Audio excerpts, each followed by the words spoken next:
Hi, and welcome to lesson number 11 of the Fundamentals of Slovenian Grammar course. So far we've covered a lot of ground, but it's been strictly theoretical. And I mean, it's going to continue to be theoretical because it's pretty much a course on explaining the theory, the grammar of Slovenian, but we will be making use of more and more Slovenian examples. And so what we will do today is we will familiarize ourselves, or we will have a look at the format in which I usually provide my Slovenian examples, because I like to keep them in a certain format, which I think makes it easier to understand the grammar. Now, before we get into that, just a brief overview of our diagram. So we have the two worlds. We have the world of nouns, we have the world of verbs. We said nouns are words for things or people. Adjectives describe those things or people in more detail. Pronouns can replace them, so he or she instead of older brother or younger sister. And then verbs are what those nouns can do, or the states that they can be in. So they're words for actions or states. And so we have all of the grammatical characteristics that make up those two worlds. And then we said that it's useful that we can sort of divide all of the terms on screen either in word types or in the properties that they are made up of. And so in today's lesson, when we will have a look at this format of mine, we will stick with sort of we will remain on the word type level. So we'll be concerned with nouns and adjectives and pronouns and verbs. We might mention gender and case and number, but those are the important ones for today's lesson. So I suggest we get right into it. And so here's our example. I eat fried eggs and a banana for breakfast. Za zajtrk jem pečena jajca in banano. Za zajtrk jesti pečen jajce in banana. I drink tea with lemon and honey for breakfast. Za zajtrk pijem čaj z limono in medom. Za zajtrk pijem čaj s or z limona in med. So we have two examples here. Now, the first thing to point out is we always have the English first, and then the Slovenian, and then the third row has everything to do with grammar. So the third row is all about explaining the grammar. It is the grammar made as transparent as I can make it, or as transparent as it can be made. And the point of today's lesson is for us to learn this format that helps us make it as transparent and as understandable as possible. So it's kind of like almost a language we have to learn, like what do all of these symbols mean and so on. But this is, in my opinion, one of the best ways of providing the grammar behind the Slovenian sentence. And so if we go back to these two worlds, oh yes, here I wanted to say that we would stay on the word type level. Yeah. So again, what's important is nouns and adjectives and pronouns and verbs, rather than the properties. Now, when we go back to these sentences, what I would like you to do now is to have a look at these two sentences, and you can pause the video if you need a few more seconds. I'd like you to think of them in terms of those four things. So nouns and adjectives and pronouns and verbs. Which words are nouns, which words are adjectives, and so on and so forth. And I would like you to focus then on nouns. So our first task is to identify the nouns in the sentence. Okay? So you can pause the video if you want to think about it. And okay, so here we go. So the nouns in these two sentences are eggs and banana and breakfast, tea, lemon, honey, and breakfast. And they're colored according to the gender. So here's where our base form comes in handy. Everything that you find in the third row is always in the base form. Obviously, it sort of has to be that way. So if a word can come in different versions, if a word does have different forms, because some of them don't, then it is found in the base form in this third row. Like words that don't come in different versions is, for example, za, which means for. It's just za. It just means for. Or in, which means and. It's just in. Nothing we can do there. However, if they're nouns or adjectives or pronouns or verbs, those four important ones, they all come in the base form. And so The third row explains the second row. So if we have a look at the word jajce, jajce is right now, as it is, in the base form. So it ends in an E, it's neuter, and hence we are coloring it green.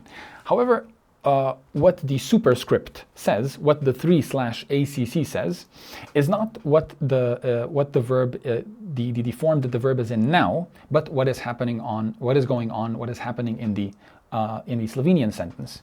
So if we compare the two words, jajce is very different from jajca. And so if we read this Slovenian if we just read the Slovenian sentence and we see jajca, we might think, oh, it ends in an a, that must be feminine. But remember, that only holds true for the base form of the word. So if the word is in the base form, and we know that, and we're confident, or our teacher told us, then we can apply the rule, okay, it ends in an a, it must be feminine. Otherwise, we can't really know. So jajca could be feminine, but it could be something else. And for example, it could also be the word jajce in a particular other form or version. And so the superscript explains what that version is. 3 means the plural, so we have many eggs. And then we have acc, which is the accusative or the fourth case. In the Slovenian case system, we have 6 cases. Or for example, if we have a look at the word banana, the word is banana. So if we were describing the word banana by itself, then the superscript should say 1/nom, nominative, because the nominative is the base form. So banana as it is 1/nom, nominative, singular nominative. But what we're saying here is that in the Slovenian text, banano, that O doesn't signify anything neuter. That's just the word banana in a particular version, and that is the singular accusative. And we'll explain why that is in future lessons. Similarly, our third example is honey or mid. The actual word is mid, but in the Slovenian sentence we have medom, we have an extra om. And what's going on there? It is in the singular, it's in the singular, but inst is the instrumental case, or the last case in the Slovenian case system. So the third row explains the second row, or makes the grammar as transparent as possible. So then we can think of everything in terms of the big 3. So the second we say big 3, you should think the world of nouns, noun-like words. And we can pretty much describe all nouns in terms of those 3, and we always go gender and number and case. We always said we follow that order. And so this is masculine, that's the color blue, and then we have singular, that's the number 1, and acc is the accusative. So I'm just going to go through all of them. Neuter, plural, accusative, feminine, singular, accusative, masculine, singular, accusative, again, masculine, singular, accusative, feminine, singular, instrumental, and masculine, singular, instrumental. That is applying everything we've learned about the big 3 sort of in practice. Like all of those can be described in terms of the big 3. Now, the next thing to point out is adjectives. So here we go. So we said adjectives are pretty much like chameleons. It's kind of like adjectives don't have an identity of their own. They just copy or mimic everything the noun does. So the exact same gender and number and case that the noun is in, the adjective copies those exactly. Which is why we colored the word fried in the English sentence and also in the Slovenian one. It's just sort of to make everything easier to read, but also because like the adjective just mimics all of the characteristics of the noun. Now, the reason why we didn't color it in the building blocks at the bottom, so to speak, is because it would simply make things too complicated, or slightly, maybe a bit more complicated than necessary. So if we wanted to be consistent, we would have to write 3/acc next to pečen as well, because it has to mimic exactly the noun, but it's really not necessary. So we're pretty confident that this is an adjective because adjectives in Slovenian are always found in front of nouns.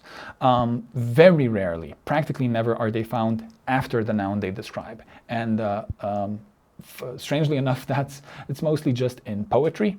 poetry can do that, or like literature, and also when we're trying to, when swearing, like when insulting someone, we can say idiot, and then we can stack all of the adjectives. But that's really besides the point. Basically, adjectives always come in front of the noun they describe, so we can be pretty confident that Pechen is an adjective. So that's why we're just leaving it like that. And then we have word order. So if we compare the English to the Slovenian word order, we can see that they're different. And I did this on purpose because most of the time they will be different, or at least we can't count on them being the same.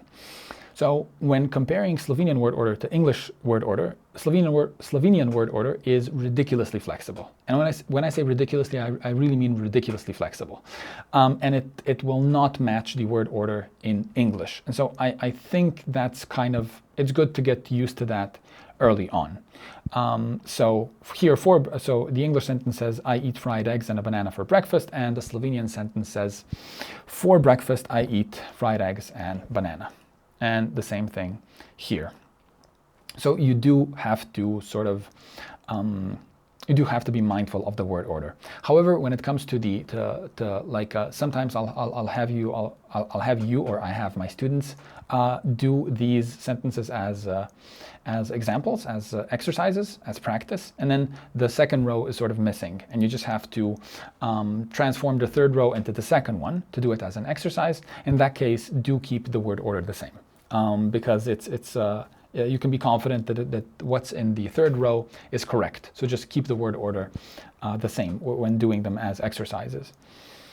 And then finally, we can address the fact that the subject of the sentence in Slovenian is often missing. So subject is a new word, a new concept that we haven't covered yet, but the subject is basically a role. It's a role that words can play, and the role is that is the person or thing doing the verb, but more on that in future lessons. Basically, we're talking about the pronoun here. And so it is I eat fried eggs and I drink tea, and yet the word I is nowhere to be found in the Slovenian sentence, in either of the Slovenian sentences. That's because the word I is included in the verb. So jem can only be I, and PM can only be I, and there's no need to actually say the word I. And I'm going to say this is more often than the case than not. So it's very common for Slovenian sentence to not have a pronoun or a noun, if it's a noun, to not have the subject written sort of explicitly, but that we have to figure out that it's there. So that's something also useful to keep in mind and to sort of slowly get used to. And so this was the world of nouns. These were nouns. And when it comes to verbs, verbs are easy to sort of identify because we said the infinitive ends in a ti. So we have jesti and piti. Also, if the verb is irregular, that means that something unpredictable happens to the verb. Then we have the I form in the brackets. So jem is I eat and PM is I drink.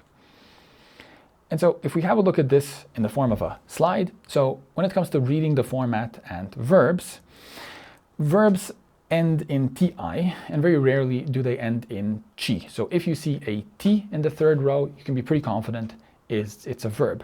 Now, now you can be even more confident that it's a verb, like you could be extra sure if there is a red word in the brackets, like we had with these two examples, if the verb is irregular. With regular verbs, we won't have the I form in the brackets. And then also, if you see first or second or third in the superscript, that is just number, person. It's first person and second person and third person. And person is just a grammatical category that has to do with verbs. So automatically, if you see first or second or third, you know it's a verb. So putting all of those three things together should make verbs pretty straightforward to identify. Now, when it comes to reading the format and nouns, I will make it easy by coloring them. So if the word is going to be blue or purple or green, then chances are it's a noun. It can also be a pronoun. I'm also going to color pronouns, but pronouns come just in the masculine and the feminine, so just either blue or purple. But anyway, colors are the ones that really help you identify the world of nouns. And you can also check the endings to like see if whatever is blue ends in a consonant, whatever is purple ends in a and whatever is green ends in O or E in the third row. Now, adjectives we will primarily identify by just them being in front of the noun and also the ending. So most adjectives end in a consonant because what is in the third row is the base form of the adjective, which is the masculine one. So it ends in a consonant. Sometimes they will end in a vowel I or E. And then pronouns, I mean, I will color them because it makes it easier for beginners, but you'll just learn them by heart. It's just 16 words that you shouldn't have too much trouble remembering them with time.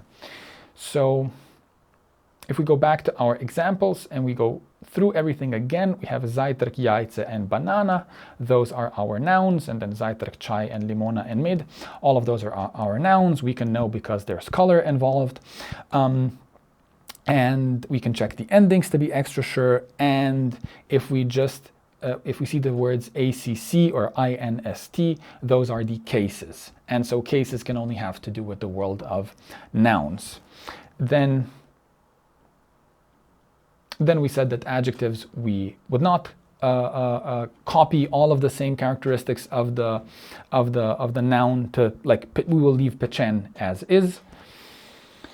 And then for verbs, we said that they end in T. And if we want to sort of be extra sure, just like make it really easier to spot if anything is in the brackets like that in red, it's for sure a verb. And if we just check, it says first and first. By the way, that's singular, first person, and those two things together is I. And in PTPM, it's the same, singular and first person. This is where the I comes from. That was missing from the Slovenian sentences, like I eat fried eggs, I drink tea. And then, yeah, just by eliminating everything else, we know that what we're left with, they just have to be the prepositions. So za means for, and is in, and with is either a s or a z.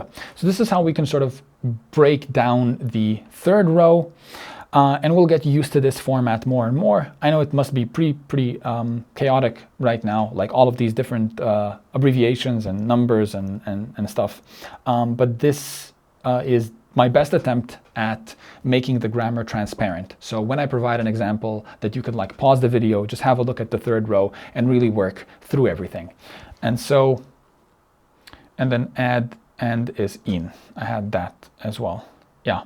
So in the next lesson, we'll continue on this note, but we will have a look at those superscript abbreviations. We'll have a look at the properties more so than just thinking about nouns and adjectives and pronouns and verbs when it comes to the very same thing. So thank you for tuning in to yet another lesson. I really do hope that these lessons are useful and that you feel you're getting Slovenian grammar is getting easier and easier. And yeah, hopefully we'll see each other in the next lesson. And good luck studying Slovenian, and take care.